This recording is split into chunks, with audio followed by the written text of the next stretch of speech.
Have you used Uber in 2017? More than likely, you've been a victim of what's called upfront pricing, and you're probably getting screwed. But if you stay with us, we're going to tell you how you can fight back and how you can probably get your money back.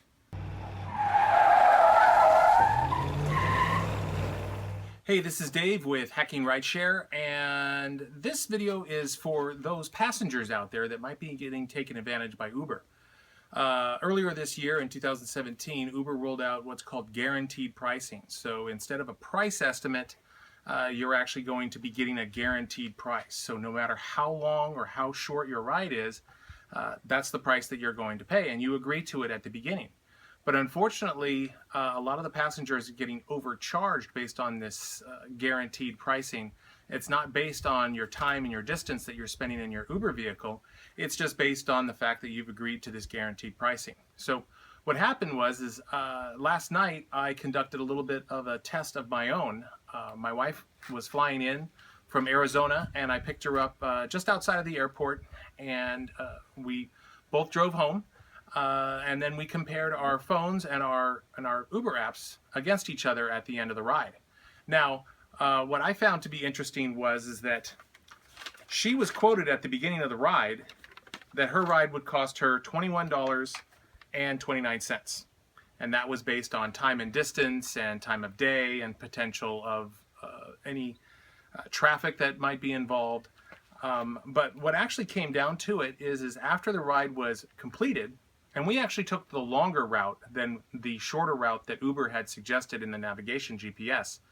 The ride actually turned out to be 16.55 miles, so just a little bit more than 16 and a half miles, and took a little bit longer than 19 minutes, closer to 20 minutes than the 19 minutes.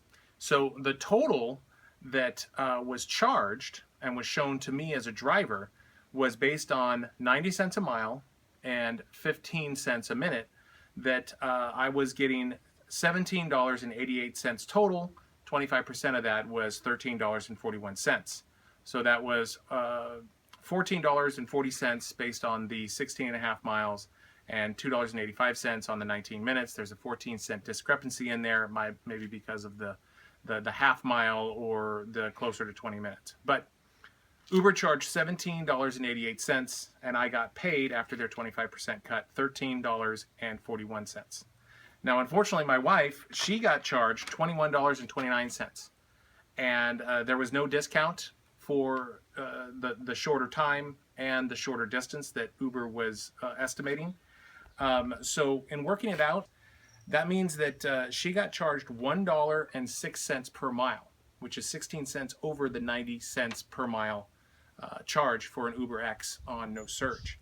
So this might be happening for not just my wife and I, but also might be happening for all of you other Uber passengers out there. So now you're probably asking, well, what can I do to fight back? Well, there's a few things that you can do.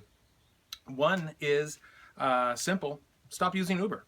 Just don't use Uber at all, and use Lyft instead. So stick with us, and we'll be able to give you some Uber code or some Lyft codes so that you can get discounts off of your next set of rides if you're a brand new Lyft passenger. And if you're already a currently Lyft passenger, start using Lyft exclusively. Second way you can fight back is that if you're an Uber passenger and if you're not in a big hurry to get out of the car and complete your trip, compare your apps with your driver and find out if you're guaranteed or if your upfront pricing is actually what's being charged and is being shown to the driver. Then you can contact Uber and you can ask for a refund and say, hey, you know what, and calculate your own trips and say, this took 16 and a half miles and only took 19 minutes, but I was getting charged $1.06 per mile and for less. So, you know, you can obviously do that, contact Uber and demand a refund. But then also the best part is that tell your friends about this. Tell your friends who are probably rideshare riders as well, and they're the ones that are also probably getting ripped off. So what we'd like you to do is, if you enjoyed this video, we'd like you to share it with friends, share it on social media, and we'd also like you to like and subscribe to our videos so that more people can see this video. I'm Dave with Hacking Rideshare, and we'll see you next time.